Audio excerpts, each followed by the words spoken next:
زندگی ہے دستور بندگی ہے۔ اعوذ باللہ من الشیطان الرجیم، بسم اللہ الرحمن الرحیم، الحمد لأہلہ والسلام علی اہلہا۔ امام معصوم کے فرمان ہے، لکل شیء ربیع وربیع القرآن شہر رمضان۔ ہر چیز کے لیے ایک بہار کا موسم ہوا کرتا ہے، اور قرآن کریم کے لیے موسم بہار ماہ مبارک رمضان ہے۔ ماہ مبارک رمضان کی ان بابرکت ساعتوں کو مزید بارونق بنانے کے لیے قرآنی سلسلہ جس میں آج ہم گفتگو کریں گے اس سورے کی کہ جس سورے کا نام ہے سورہ مبارکہ منافقون۔ ترتیب کے اعتبار سے قرآن مجید کا 63واں سورہ ہے، 63rd سورہ، مدینہ منورہ کے اندر نازل ہوا، 11 آیتوں پر مشتمل ہے اور 2 رکوع ہیں۔ ابتدائی آیت کے اندر ہی منافقوں کا تذکرہ ہے، اسی عنوان سے اس کا نام سورہ مبارکہ منافقون رکھا گیا۔ منافق عربی لغت کے اندر اور عرف عام کے اندر اس شخص کو کہتے ہیں کہ جس کے قول اور فعل کے اندر تضاد پایا جائے، کہے کچھ کرے کچھ۔ قرآن کریم کے سورے کے اندر بنیادی طور پر منافقوں کے اس گروہ کے بارے میں پروردگار عالم نے ڈسکس کیا ہے کہ جو لبادہ اسلام کے اندر تو آ گئے، لیکن ان کے دلوں کے اندر بغض بھرا ہوا تھا، ان کے دلوں کے اندر نفاق بھرا ہوا تھا، اور جہاں جہاں ان کو موقع ملا انہوں نے اسلام کو نقصان پہنچانے کی کوشش کی۔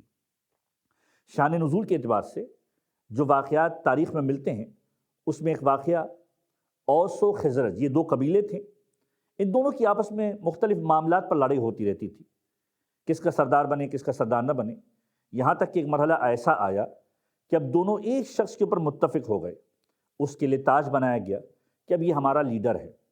تاریخ نے اس کا نام لکھا ہے عبداللہ بن ابی مسلول۔ اس کے لیے تاج بنایا گیا اور یہ طے کیا گیا کہ یہ اوس و خزرج کا متفقہ امیدوار ہوگا۔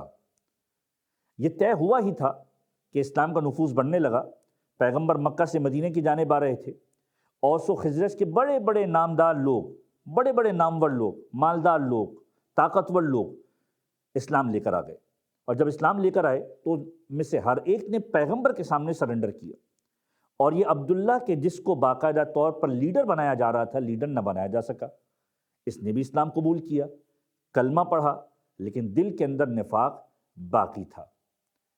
لہٰذا اس کو جب جب موقع ملا اس نے اسلام کو نقصان پہنچانے کی کوشش کی۔ جنگ احد کے میدان میں اپنے 300 ساتھیوں کو لے کر یہ جدا ہو گیا۔ اسی طریقے سے کچھ مقامات پر جب ضرورت پڑی اس نے یہودیوں کی حمایت کی، مسلمانوں کی حمایت نہ کی، یہاں تک کہ دیگر منافقین اس کے پاس آ کر جمع ہوئے اور کہنے لگے کہ مدینے چلتے ہیں اور مدینے میں جو عزت والا ہوگا وہ ذلیل کو نکال دے گا۔ زید بن ارقم بہت چھوٹے تھے، اس پورے واقعے کو محسوس بھی کر رہے تھے، دیکھ بھی رہے تھے۔ پیغمبر کے پاس پہنچے، پیغمبر کو خبر دی، اور جب پیغمبر نے عبداللہ کو بنا کر سوال کیا، عبداللہ انکاری ہوگا کہ میں نے ایسا کچھ بھی نہیں کیا۔ پروردگار عالم نے زید کی تائید کے لیے اس پورے سورے کو نازل کیا کہ جس سورے کے اندر ان تمام باتوں کو پروردگار عالم نے ڈسکس کیا۔ یہ سورہ منافقون کی ابتدائی ڈیٹیل۔ اس کے بعد قرآن کریم منافقوں کی مختلف صفات کو بیان کرتا ہے کہ یہ کیسے لوگ ہیں۔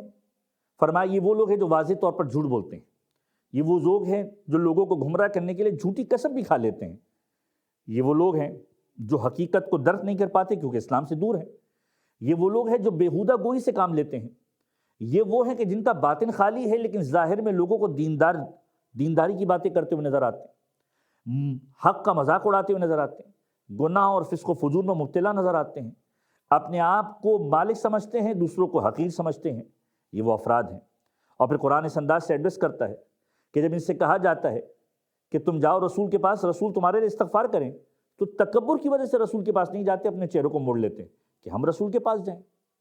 فرمایا یہ وہ منافقین ہیں کہ جن کو بے جان لکڑی سے تعبیر کیا گیا ہے، کہ جو سنتے ساری بات ہیں لیکن پر کوئی اثر نہیں ہونے والا بے جان لکڑی کی مانند ہے۔ اور پھر قرآن کہتا ہے کہ تمہاری اولاد، تمہارا مال تمہیں ذکر خدا سے غافل نہ کر دے، ہلاکت میں نہ پڑ جانا۔ اپنے مال میں سے، اپنے رزق میں سے خدا کے لیے خرچ کرو، کہیں ایسا نہ ہو کہ موت تمہیں اپنی آغوش میں لے لے اور تم خدا سے کہو پروردگار دوبارہ موقع دے دے، کچھ کر لوں تو صالح لوگوں میں سے ہو جاؤں۔ موت کا وقت معین ہے جو تمہیں آ کر رہے گا۔ رسول خدا صلی اللہ علیہ وآلہ وسلم فرماتے ہیں کہ جو شخص سورہ مبارکہ منافقون کی تلاوت کرتا ہے، پروردگار عالم اس کو شک اور منافقت سے پاک کر دیا کرتا ہے۔ امام صادق فرماتے ہیں کہ ہمارے شیعوں کو چاہیے کہ شب جمعہ سورہ مبارکہ جمعہ اور سورہ مبارکہ اعلیٰ کی تلاوت کرے، اور جمعہ کے دن سورہ مبارکہ جمعہ اور سورہ منافقون کی تلاوت کرے۔ جو ایسا کرے گا گویا اس نے پیغمبر کے عمل کو انجام دیا، اور اس کی جزا ثواب جنت کے علاوہ کچھ بھی نہیں ہے۔ پروردگار عالم سے دعا ہے کہ پروردگار قرآن کریم کو پڑھنے، اسے سمجھنے، اس پر عمل کرنے کی توفیق عنایت فرمائے۔ قرآن پڑھو